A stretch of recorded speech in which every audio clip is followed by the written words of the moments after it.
kita akan melihat screenshot yang ada di layar Anda. Ya. Nah, kita akan bacakan diperiksa kasus ijazah Jokowi. Abraham Samad ini bentuk kriminalisasi dan pembungkaman. Waduh, sampai seperti ini narasinya Betul. ya. Meskipun tadi antara dua penyidik yang sama-sama pernah berjaya di masa di KPK, di Dan Polri. kepolisian, oke. Ini mengatakan saksi loh, Ho. Kok langsung arahnya ke sana gitu. Nah, ini saya ke Pak Arianto mungkin ya. Pak Arianto, apakah tidak terlalu kejauhan menyampaikan kalimat seperti ini di hadapan publik begitu? Karena kan prosesnya tadi sudah Pak Arianto jelaskan ini sebagai saksi. Atau memang jangan-jangan karena memang masa lalu, jejaknya, pernyataannya, sikapnya ini yang dibidik Pak Arianto? Itu kalau saya melihat ya, itu satu cermin ya bahwa sekarang kebebasan berpendapat tuh kayak gitu, segitu bebasnya. Oke. Ya.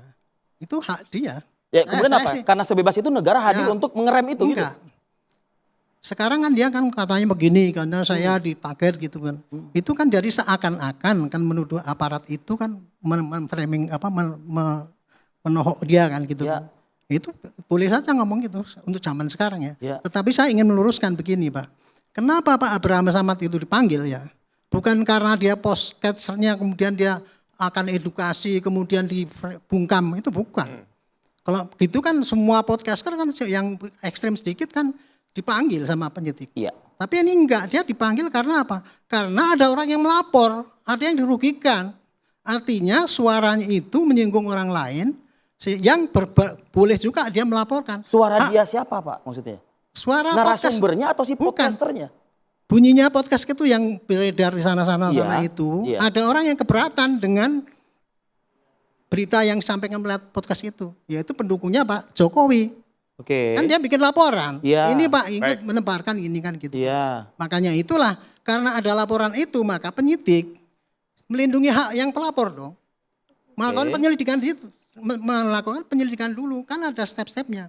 Kita itu ya tidak boleh berprasangka kan praduga tak bersalah. Iya. Makanya ketika ada laporan masuk, langkah pertama adalah memanggil, menanyakan, diklarifikasi apakah iya apa tidak kan gitu kan gitu. Masalahnya di sini ya, itu karena laporannya banyak dijadikan dengan satu penyidikan yang sama, akhirnya itu tadi di dalam satu panggilan ya ada dugaan kayak gitu kan. Penyidik nggak akan mungkin Pak manggil tanpa ada kaitannya apa. Betul. Kaitannya ini. Betul. Dia kan dipanggil karena laporan itu kan. Beliau ini kan pernah memimpin lembaga anti rasuah. Ya, makanya Artinya itu. kan tahu proses pemanggilan. Ya mungkin dia lupa ya saya kira. Pak Arianto gini, kan ini banyak pihak yang juga menyampaikan bahwa ini jadi pasal karet nih, Undang-Undang ITE 2728. Maksudnya gimana? Dibilang pasal karet karena itu tadi yang menampilkan tayangan serupa atau podcast dengan isi serupa, menampilkan soal ijazah dari Presiden ke-7 RI Joko Widodo ini kan banyak sekali. Banyak. Nah, tapi kenapa kok hanya Pak Abraham Samad yang ditarget dan banyak dilaporkan? yang menyampaikan, tapi yang banyak itu nggak dilaporkan oleh orang. Yang dilaporkan hanya yang tayangannya Pak Abraham Samad itu sehingga terpaksa diperiksa oleh penyidik. Artinya kalau menurut pertanyaan Ho ini, kalau misalnya ada yang melaporkan ya pasti sama dipanggil, diklarifikasi kan. Oke. Ini Pak, sorry itu.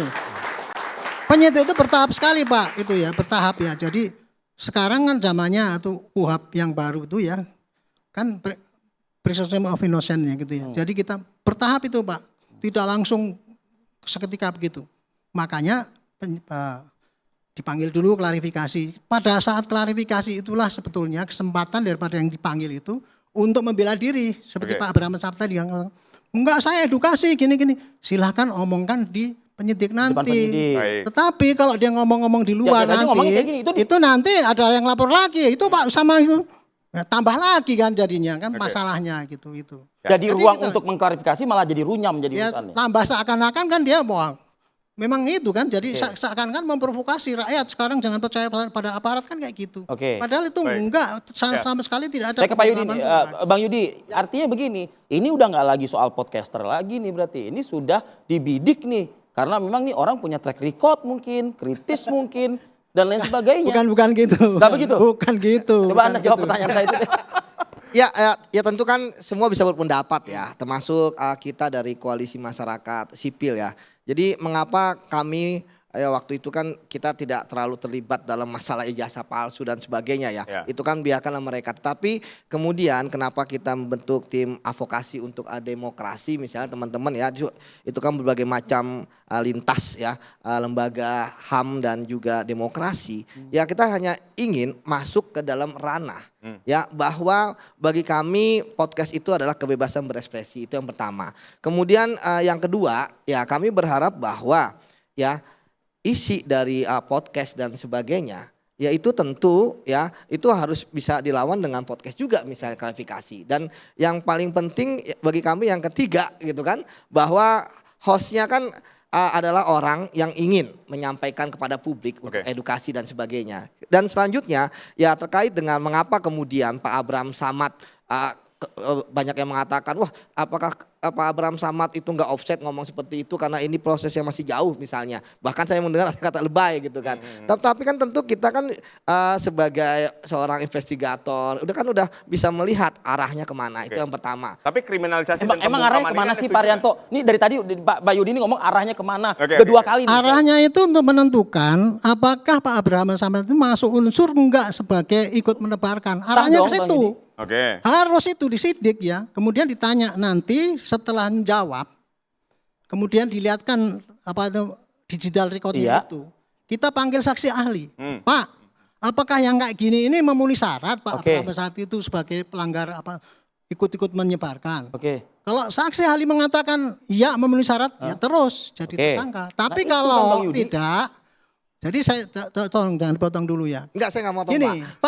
Pak Abraham Samad boleh mengatakan ya dikriminalisasi. Definisi kriminalisasi itu adalah menghukum seseorang yang dia tidak melakukan perbuatan tidak pidana. Itu kriminalisasi. Sekarang Pak Abraham Samad baru dipanggil untuk klarifikasi dan untuk ditanya sebagai saksi. Tapi kok ngomongin kriminalisasi? Apakah itu kriminalisasi? Itulah yang harus disampaikan pada publik. Jangan disebarkan itu sebagai kriminalisasi. Apakah ini bentuk kriminalisasi dan pembungkaman? Itu yang tadi saya ingin. Ya itu yang saya katakan bahwa. Lagi dikatakan membungkam. Kita tidak pernah manggil podcast yang tidak dilaporkan sama orang, Pak. Nah itu menarik gitu kan.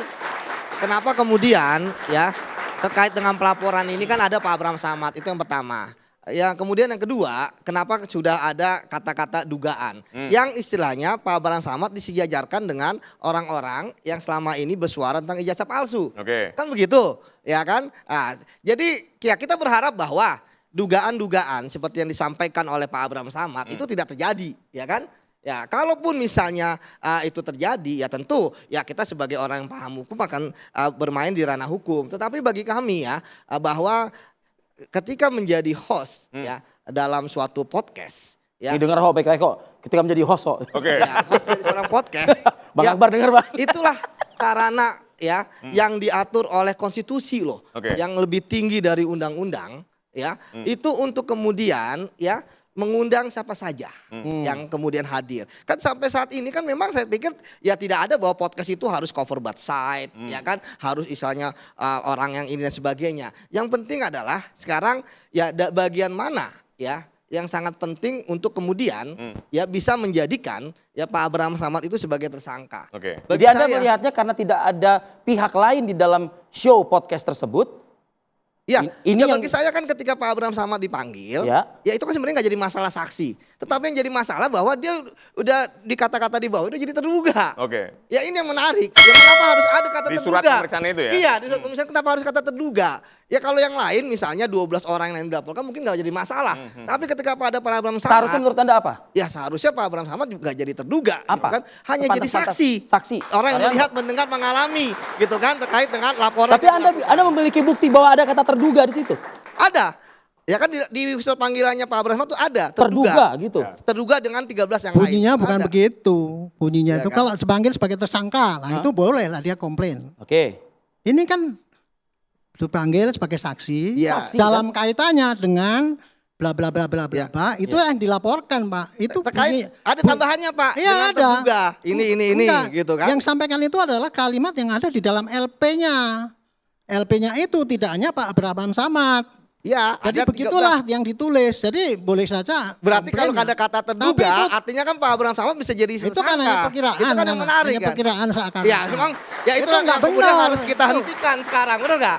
Kalau Pak Abraham Samad nggak tersangka, itu dugaan kayak gitu tuh nggak benar. Tidak jadi masalah gitu kan. Ini perkiraan dari mantan penyidik KPK loh. Ini mantan Polri juga kan. Saya lebih kaget lagi kalau mantan penyidik KPK nggak punya pengetahuan kayak gitu. Saya malah lebih kaget lagi. Lah, Bapak jangan merendahkan gitu dong. Gitu kan, saya menghormati Bapak gitu kan.